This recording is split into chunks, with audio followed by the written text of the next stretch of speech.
அமரன் திரைப்படம் 300 கோடி வந்துருச்சுன்னு சொல்லி சந்தோஷப்படுறதா? இல்ல சம்மந்தமே இல்லாத இந்த பிரச்சனை வந்திருக்கேன்னு சொல்லி வந்து வருத்தப்படுறதில்ல. இந்த பிரச்சனைய பார்த்து சந்தோஷப்படுறதா, வருத்தப்படுறதான்னு தெரியல. இந்த படத்துல வந்து அந்த காதல் காட்சியில வந்து சாய் பல்லவி ஒரு நம்பர் தூக்கி போடுறாங்கல்ல, நம்பர் தூக்கி போடுற நம்பர் வந்து பார்த்தீங்கன்னா, ஏதோ ஒரு ஸ்டூடண்ட்டோட நம்பர் போல. அந்த நம்பர் வந்து சாய் பல்லவி நம்பர்ன்னு நெனச்சுக்கிட்டோ, இல்ல வந்து சாய் பல்லவிய கான்டாக்ட் பண்ணலாம்னு நெனச்சுக்கிட்டு, அந்த பையன் அந்த ஸ்டூடண்ட்டுக்கு வந்து கால் பண்ணி டார்ச்சர் பண்ணியிருக்காய்ங்க. கிட்டத்தட்ட ஏகப்பட்ட கால் வருது. அவன் பெரிய மன உளைச்சலுக்கு ஆளாயிட்டானா, என்னால நம்பர் மாத்தவே முடியல. நம்பர் மாத்தாம இருக்க முடியாது. இதுல நெறைய விஷயங்கள் நான் வந்து மென்ஷன் பண்ணி வச்சிருக்கனால, எனக்கு வந்து பெரிய மன உளைச்சல் ஆகுது. எனக்கு கேப் கூட என்னால புக் பண்ண முடியல. ஏதோ ஒரு கால் வந்துகிட்டே இருக்குது டெய்லி. அப்படின்னு வந்து மன உளைச்சலுக்கு ஆளாகி, எனக்கு வந்து ரூ. 1,10,00,000 நஷ்டஈடு குடுக்கணும் அப்படின்னு சொல்லி வந்து அந்த ஸ்டூடண்ட் வந்து புகார் குடுத்திருக்கிறதா ஒரு செய்தி வந்து பரவிட்டு இருக்குது. இது என்னத்த போய் சொல்றதுன்னு தெரியல. ஒரு படத்துல வந்து ஒரு நம்பர காட்டுறாங்கன்னா, அந்த நம்பருக்கு ஃபோன் பண்ணி அது சாய் பல்லவி நம்பரா, இல்ல சாய் பல்லவிட்ட பேச முடியும்னு சொல்லி நம்பி ஒருத்தவங்க நெனைக்கிறாய்ங்க அப்படின்னாலே அதுவே தப்பு. அம் ஆனா சும்மா இருக்க மாட்டாங்க. ஏன்னா வந்து ஒரு படம் ரொம்ப ஃபேமஸ் ஆயிருச்சு அப்படிங்கும்போது, அந்த படத்துல இருக்கிற காட்சிகள் வந்து மனசுக்கு வந்து கொஞ்சம் நெருங்கிருச்சு அப்படிங்கிற பட்சத்துல கண்டிப்பா யாரா இருந்தாலுமே வந்து முயற்சி பண்ணுவானுங்க. பட் வந்து அது மத்தவங்களோட மன உளைச்சலுக்கு ஆளாக்குற அளவுக்கு அந்த விஷயத்த பண்றது அப்படிங்கிறது தப்பான விஷயம். அந்த பையனுக்கு வந்து ஆயிரக்கணக்கான கால்கள் வந்திருக்கு போல இருக்கு. அது அந்த பையனோட ஃப்ரெண்ட் எல்லாம் வந்து பார்த்தீங்கன்னா, மென்ஷன் பண்ணி கமெண்ட் போட்டிருக்கான். சாய் பல்லவியும், சிவகார்த்திகேயனும் சந்தோஷப்பட்டு லவ் பண்ணது ஸ்க்ரீன்ல லவ் பண்ண விஷயம், அந்த பையன வந்து மன உளைச்சலுக்கு ஆளாக்கியிருக்குது பாவம். படத்துடைய வெற்றி மூலமா சிவகார்த்திகேயனுக்கு நம்ம வாழ்த்துக்கள் சொல்லிட்டு இருக்க நேரத்தில, இந்த மாரி ஒரு அ எப்படி சொல்றது? இது காமெடியாவோ, இல்ல சீரியஸாவோ எப்படி பார்க்கறதுன்னு எனக்கு தெரியல. ஒவ்வொருத்தவங்களுக்கும் ஒவ்வொரு மாதிரியான புரிதல் இருக்கும். எனக்கு வந்து இது எப்படி தோணுதுன்னா, 1.1 கோடி வந்து நஷ்டஈடு அப்படிங்கிறது எதுக்கு கரெக்ட்டா மென்ஷன் பண்ணி இந்த அமௌண்ட்ல வந்து அந்த பையன் கேட்டிருக்கான் அப்படிங்கிறது எனக்கு புரியல. ஒரு மான நஷ்ட வழக்கு, இல்ல வந்து பர்சனல் வழக்கு ஏதோ ஒரு வழக்குன்னு வச்சுக்கலாமே. இருந்தாலும் எதுக்கு கரெக்ட்டா மென்ஷன் பண்ணி இந்த அமௌண்ட்ட கேட்டிருக்காய்ங்க அப்படிங்கிறது எனக்கு புரியல.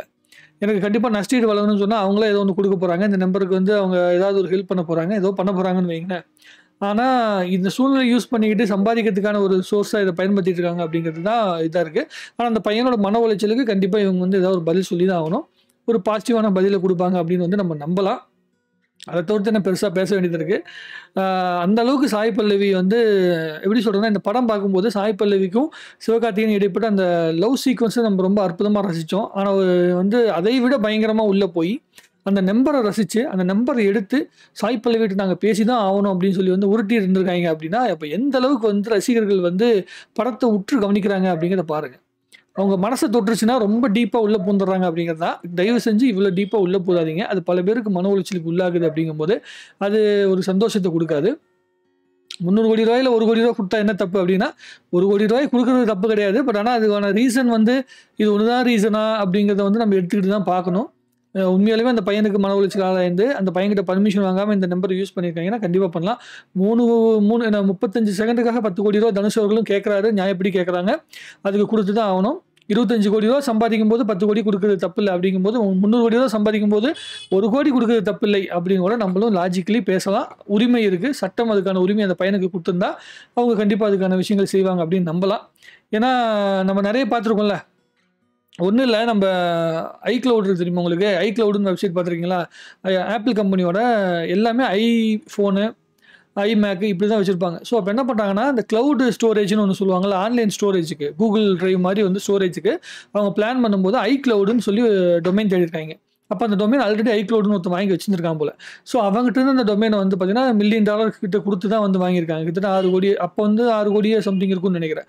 ₹6,00,00,000 குடுத்து ஒரு டொமைன வாங்கியிருக்காங்க. ஸோ அப்போ ஒருத்தவங்களுடைய பர்சனலா அவங்ககிட்ட வச்சிருக்க விஷயம், அந்த பையன் அவங்க வாங்குனது வந்து பார்த்தீங்கன்னா, ஒரு ரூ. 1,000 2,000 தான் அந்த டொமைன் வாங்கியிருப்பாங்க.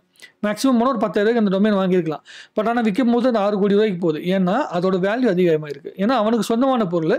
அவனுக்கு சொந்தமான பொருள அவனுக்கு அவனோட பர்மிஷன் இல்லாம பயன்படுத்துனது ரொம்ப தப்பு. இது வந்து ரொம்ப தப்பான விஷயம். ஸ்க்ரீன் ப்ளே பண்ணும்போது, இந்த மாரி ஒரு நம்பர் எழுதுறாங்க அப்டின்னா, அது குத்துமதிப்பா ஒரு நம்பர் எழுதி அத எப்படி வந்து அவங்க பண்ணுவாங்க? கிராஸ் வெரிஃபை பண்ணாம எப்படி வந்து அத பண்ணாங்க? அப்படிங்கிறது எனக்கு புரியல. ஆ எனக்கு ஆச்சரியமா இருக்கு. இவ்வளோ பெர்ஃபெக்ஷனோட பண்ண படம், என்ன சொல்றது? தீவிரவாதிகள பத்திலாம் அவ்வளோ டீட்டெயிலிங்லாம் பண்ண படத்துல, இந்த ஒரு விஷயத்த டீட்டெயிலிங் பண்ணாமயே விட்டுட்டாங்க, அப்படிங்கிறது எனக்கு ரொம்ப ஆச்சரியமா இருக்கு. உங்களுடைய கருத்துக்கள நீங்க கமெண்ட் எழுதுங்க. நானும் கேட்டு தெரிஞ்சுக்கிறேன். வேற என்ன சொல்றதுக்கு இருக்கு? இது வந்து அவங்களுக்கு தெரியாம நடந்துருச்சு அப்படின்னா, அத வந்து அந்த பையன்கிட்ட பேசி, அவங்க வந்து கன்வின்ஸ் பண்ணி ஏதாவது ஒரு ஹெல்ப் பண்ணி முடிச்சுக்கலாம். அப்படி இல்ல அப்படின்னா வந்து ரொம்ப லீகலா போயிட்டு இத கண்டிப்பா குடுக்க வேண்டிய கட்டாயம் இருக்குன்னா, குடுத்து தான் ஆகணும். வேற வழி கிடையாது. அது என்ன நடக்குது அப்படிங்கிறது வந்து பார்ப்போமே. எல்லாமே இன்ட்ரஸ்டிங்கா இருக்கு. இதுவும் இன்ட்ரஸ்டிங்கா இருக்கு. பார்த்துட்டு நம்ம தெரிஞ்சுக்கலாம். உங்களுடைய கருத்துக்கள கமெண்ட்ல போடுங்க. இன்னும் நெறைய பேசுவோம். வாழ்க தமிழ்நாடு! வளர்க தமிழ் சினிமா!